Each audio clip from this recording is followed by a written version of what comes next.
Hey, I'm Mary Grothy, CEO of House of Revenue and Sales BQ. And today we are doing an updated course on LinkedIn. I've got a course out there. It's been circulating, I think, for over a year now. LinkedIn has changed tremendously. I think there are still a lot of really great nuggets in that. However, we are going to update and I'm going to teach today on a topic of how to create a community on LinkedIn. So this will be taught for various roles, whether you're an executive or owner, you're a salesperson, you're in marketing, you're a budding professional, you're wanting to become an influencer. Let's just talk about how you create that community and some basic do's and don'ts of having a great presence on LinkedIn and how to not annoy people and what not to do. Okay, here we go. Let me share my screen.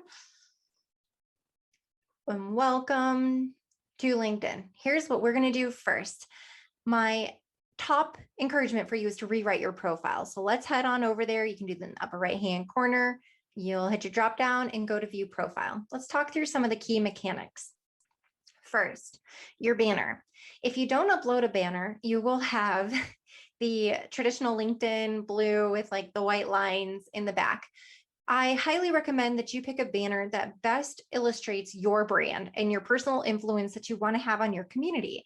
Now, if you're earlier in your career or you're representing a specific brand, whether that's a marketing or sales role, or even as an executive, if you'd like to lightly brand yourself here in the banner, I think that that is a good idea. Now, our team for House of Revenue, we all have the branded banners here. I've chosen, because I do have multiple brands between House of Revenue, Sales BQ, and my personal brand, to have something that is really just speaking from what's important to me. And again, you can choose, your company may have standards of what they'd like. My recommendation on the banner: do not overly brand it. Like, people don't want to land on your profile and just be slammed in the face with your brand. Make it beautiful, simple, easy to digest. It shouldn't have, like, if you're an executive or CEO or speaker or someone of great influence, like, don't put 10 pictures of yourself on there. People get it, but they don't need to see you over promoting yourself. Sometimes I think it's a little cheesy and overbraided to have a big phone number on there. I've seen that, or like your URL for your website.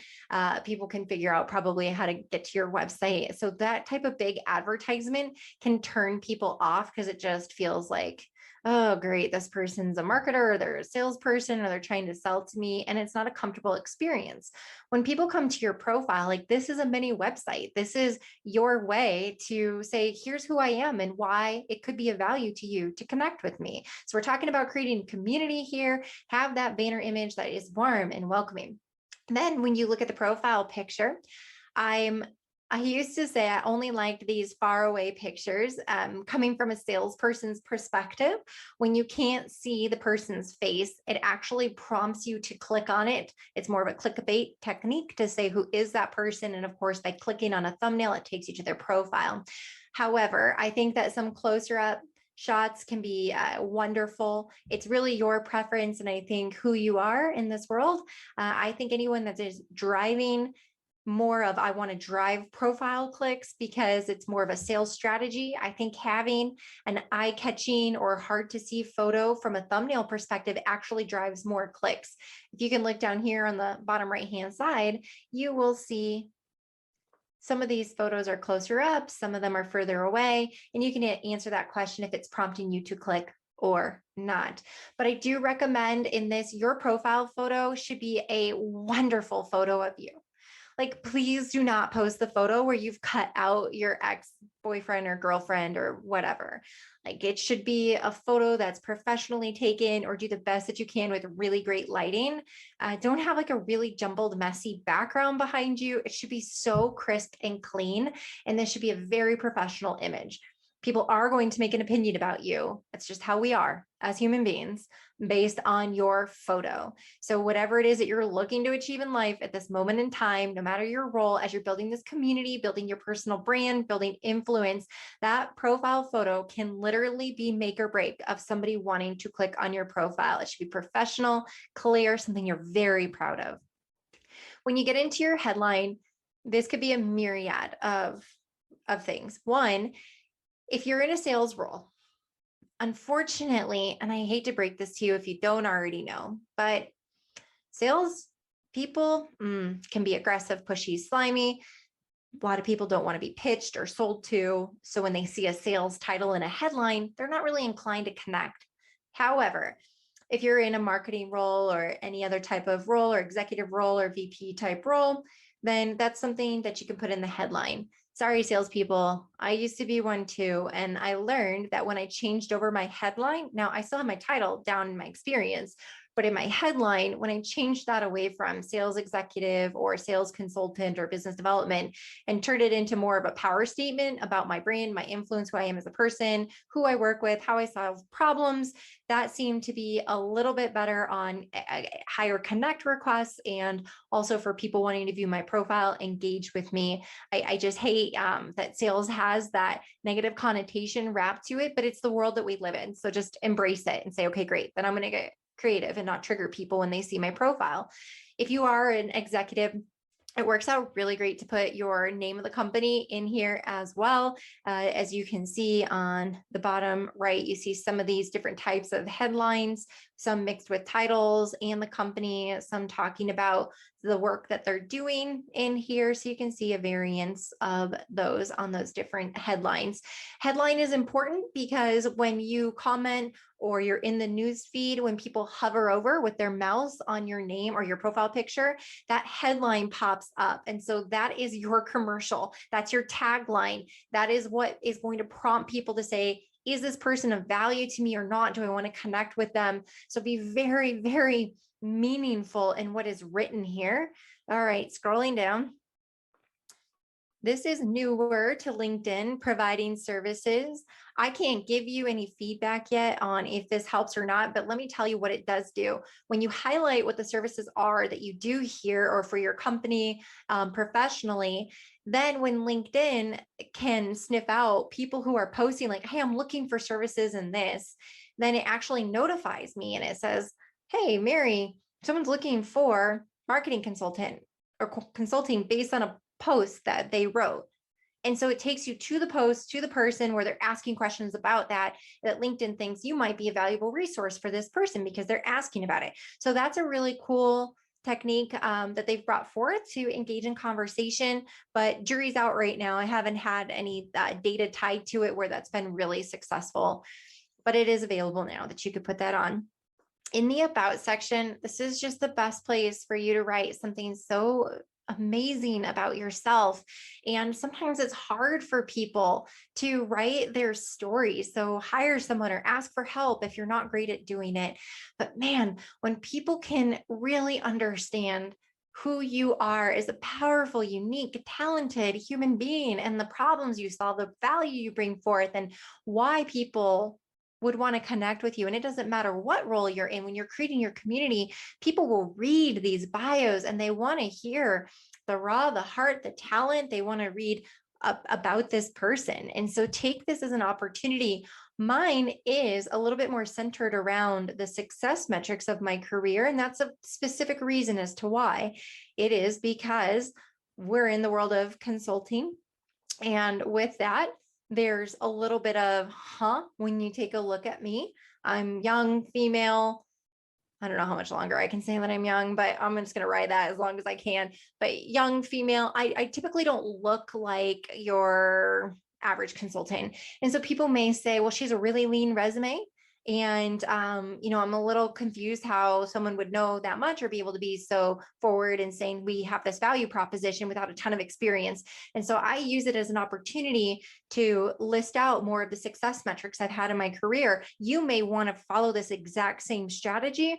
I like this section to portray who you really are. If you just feel like that's not being conveyed in other areas of your profile. So take advantage of this and put ROI statements or really just highlight those success metrics. You can put personal things about yourself as well. In the featured section, I do update this often and I rotate these out. Really what I'm strongly focusing on promoting. It just happens to be right now, I had a keynote that I'm very proud of. I thought it was a wonderful example of what I can bring forth in the world of speaking and in keynotes. And so that's currently what I have, number one. From there, I have a video, And then I have some of our downloads that we offer on our website. I would highly encourage you to think about the pieces of media that best represent you, your work, what you're known for, what your company does, whether that's a video or it's a slide deck or a brochure or some visual imagery of maybe some of the work that you do if you're in graphic design or marketing, but to think of ways that you can really highlight. You can also just put blogs here. So if you are a writer, you're really passionate about a piece that was written, whether it was you, your company, or something you're passionate about, you could actually highlight that here as well. I do like to swap these out and rotate them, keep them a little fresh on my profile. Under your activities section, it's going to highlight your followers, but then it's also going to be a running news feed of everything that you comment, like, share. It's just going to be brought in here. And that activity, it's a running newsfeed. It's really a highlight for people who land here to learn more about you, what your interests are. So the reason I say that is be a little cautious because people are going to be able to see everything that you're commenting on, liking, etc. Okay, let's go into experience. This is a really, really important section. So hear me out. When you're growing your community on LinkedIn and you're building your own personal brand and your influence, you're establishing yourself as a thought leader, whether it's personal driven or business driven, whether you're in sales or marketing or another type of professional role, or you're an executive, a CEO. There are ways for you to write what you do in a way that's relevant to the person that's reading this. So let me back that up and say it again. This isn't a spot for you to talk about your products and services. This is an area for the person that you want to connect with the most. Maybe that's a future employer. Maybe that's a prospective client. Maybe that's to build your community of marketers. Maybe it's to whatever, fill in the blank. Why are you using this platform? Why are you passionate about building a community on here? Who is your somebody? And what language do they use, speak in? What's important to them? What would they need to read to where it resonated? And they said, whoa, I think this person is someone I should connect with. And what are you bringing forth that's of value? So in here, I'm a CEO. I also do business development. So I've articulated the problem that we solve in a way that should attract CEOs when they're reading this to go, oh my gosh, she gets my life. She solves a problem I've had. This is interesting to me. I'd like to learn more. I do have an ROI statement in here. Try to cut to the chase. I know who my audience is. I know who my somebody is, and that's a CEO that's reached a revenue plateau. I want to tell them in their language why, like answer the question. The radio station playing in their head is WIIFM. What's in it for me? Like answer the question. But you can do this. You know my role. You know what we do. But think about you and what you're trying to portray and who you're looking to attract into your community. So this could be described in a multitude of ways, but that's what this should be used for. You can also upload media here as well, not just in the featured section, but put something very specific in here. Although this is not a clickable link, I do encourage indicating what the URL is if you'd like. Underneath that, I am a fan of highlighting past accomplishments. Now, this isn't to read as a resume or to be braggadocious. What this is it establishes your credibility. I happen to grow up in the sales profession. Therefore, credibility in the sales profession is best said in what did you achieve? Your credibility and thought leadership and what you've brought forth in other various roles, whether that's in IT or marketing or another professional role, operations, you have accolades, you have best practices of what you've brought forth, how you solve problems for people, who you served. There are things about you that make you incredible. And this is an area where you can highlight those. People want to connect and grow their community with people they can look up to and learn from and find of value. And you have an opportunity to convey that value in these former positions. It doesn't have to look like mine. It could simply be a paragraph. You could talk about the notable projects you worked on or job responsibilities you had. You can also add your education, licenses and certifications, your volunteer experience, which I love this part because I think that people really feel like I want to find somebody who cares about some of the causes I do, or people love to see somebody's giving or their involvement in the community and who they serve and what they're passionate about. You can list those out here. You also have skills and endorsements. LinkedIn can help you by taking the skill quiz to help identify what your top skills might be. LinkedIn proactively, when people land on your profile or sometimes just through notifications, will ask people to endorse you on some of these skills. There's also recommendations. I'd love to give you some quick advice in this section here. Okay. Don't click that button, ask for a recommendation. That's not what I would do. It feels kind of weird unless you tell somebody, okay, maybe you're looking for a job and you go to an old friend, colleague, or former manager and say, hey, I'm currently job searching. Can you write me a recommendation just to help load up my profile? That's a little bit different if you had that conversation ahead of time, but it is kind of awkward receiving an ask for recommendation request. So to be on the receiving end, if I get one, it's like, who is this person asking me to recommend them? I may not have time to get to it, but I will tell you something powerful. Either ask them ahead of time or write them a recommendation, because that rule of reciprocity sets in and they'll be like, oh, how sweet. That person wrote me a recommendation. I'm going to write them one back. It's kind of a neat way to think about it. Feel free to load up your accomplishments, whether that's languages you speak, organizations you're a part of, honors, awards, oh gosh, publications you've written. And then of course it shows your interests at the bottom. So this is step number one in creating your community, is to build out a beautiful profile that people are really excited about connecting with you. Let's talk about step number two. That will be how you engage and interact in the newsfeed. So let's hop over there. As you engage and interact in the newsfeed, this is where you're developing and creating community. This is where you're showing people that you've connected with, that you enjoy their content, that you can share in thought leadership with them. So as you're scrolling through, you may find content that you enjoy, you're looking through it. A simple like or a comment goes a long way. Now, when you share content, I will just give you the heads up that actually hitting the share button doesn't do a lot. Man, LinkedIn just doesn't seem to prioritize it within the algorithm. So by liking or commenting something, this person's post actually comes back into your newsfeed and highlights it to all of your connections. Let me explain this a little clearer. So Caitlin wrote the post, but Jamie Russell likes it. It's showing in my newsfeed, not from Caitlin posting it, but it's showing as a notification that Jamie liked something. So LinkedIn knows that I like a lot of Jamie's content and we communicate on the platform. So LinkedIn knows that Jamie and I probably like each other because of the amount of interaction we have. And so LinkedIn assumes that because Jamie and I interact heavily, that I would most likely like what Jamie likes. So it's showing me something Jamie liked.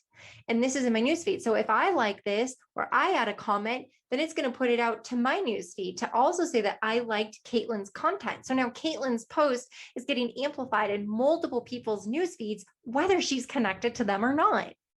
And that is a really great way to boost people that you're connected to boost the content. The share button, unfortunately, if I shared this, LinkedIn doesn't prioritize that like it does the likes and comments, and it's really only going to get a couple of views in the newsfeed. So you're better off liking or commenting. Now, if you're looking at really building a relationship with somebody, especially if you're in sales and you're looking to build relationships with prospective clients, if one of your prospective clients or someone within your community that could potentially be a prospective client someday, well, if they post something that you really like, then you can comment on it and actually start creating a conversation. Something else that you could do is simply just send them a message. So Devin here is showing off teamwork makes the dream work, that they've made breakfast for the crew. And that's pretty neat. So rather than me commenting here, I could just, let's say Devin is a prospect of mine. Well, this is really fun way to create a conversation. Maybe Devin doesn't even know who I am yet. I could simply click on Devin and send him a message and just let him know that is so awesome. You guys have breakfast for the crew. That sure looked delicious. That's all that I'm going to send. Not, hi, I've been meaning to connect with you and I'd love to tell you about our product and service. And do you have 15 minutes that you're available? Like nobody wants to be sold to. Nobody loves that. So what I would encourage is just create a conversation. You should treat the message feature in LinkedIn like you do text messages or like a Slack message. Super casual. This is not the place to write a pitch. This is not a place to write a novel. You should treat it like a text message, shorter than a tweet. Just drop your notes in here. Then he's going to respond. Now we're going to have a conversation. And just like you met somebody out at dinner or in the park, having a conversation with a stranger. You don't start by a huge long pitch and a novel about you and your products and services. You're probably going to comment on something that you acknowledge about them. Okay, there's a whole training on that at salesbq.com to talk about getting connected with your prospects. But in this, just send a note, comment, and you'll be surprised. You'll get them to comment back. And the other great thing that they do is it prompts them to go to your profile page, because when they go to your profile page, well, you already wrote it in their language. So they're going to land on that and be like, whoa, this person's of pretty significant value. And it may prompt them to want to take the conversation to where you wanted it to go the whole time, which is we should have a sales meeting. So create that with them, allow them to get there. LinkedIn also notifies you of birthdays, anniversaries, job changes, significant things happening in the network when one of your connections is mentioned in the news. It also suggests posts that you might like. Gosh, there's so many different events that they highlight, and you could use that as an opportunity to create conversation with people. Now, sometimes LinkedIn gives you the easy button, like say congrats. That's kind of cheesy. It just populates a congratulations or a congrats message. And a lot of people do that. What I would prefer to do, okay, like Ed just got a new role. It's a sales director. That's very exciting. So everyone's like, congrats, congrats. I might go to Ed's profile and again, like, let's say, wow, he says retired, but he just got a new job. Look at this guy. Looks like he's coming on back into the workforce. But what I would suggest is that if this is somebody you want to connect with, then be meaningful in saying congratulations and coming up with a comment that's super powerful. You can comment on that post, or you could send him a message, or if you're already connected here, you could look up his contact information. Maybe you shoot him a text message. His mobile phone is here. Maybe you have that conversation and just say, you know, like, hey, Ed, I saw this role, really exciting. I'm super happy for you in this. And Ed might be like, who is this person? And that's good, because then they're going to want to see who you are and look you up. And again, you probably wrote your profile in Ed's language if this is someone you want to connect with to grow your community. And then Ed's going to be like, whoa, this person seems pretty great. We can create a connection. And so that is how LinkedIn can help you with building that community. Now we're going to have multiple sessions, updated sessions here released in addition to this training, where we're talking about other facets of using LinkedIn with some of the recent changes that have been made. But that's it for this training, talking about how to create and grow your community on LinkedIn. Stay tuned for the others.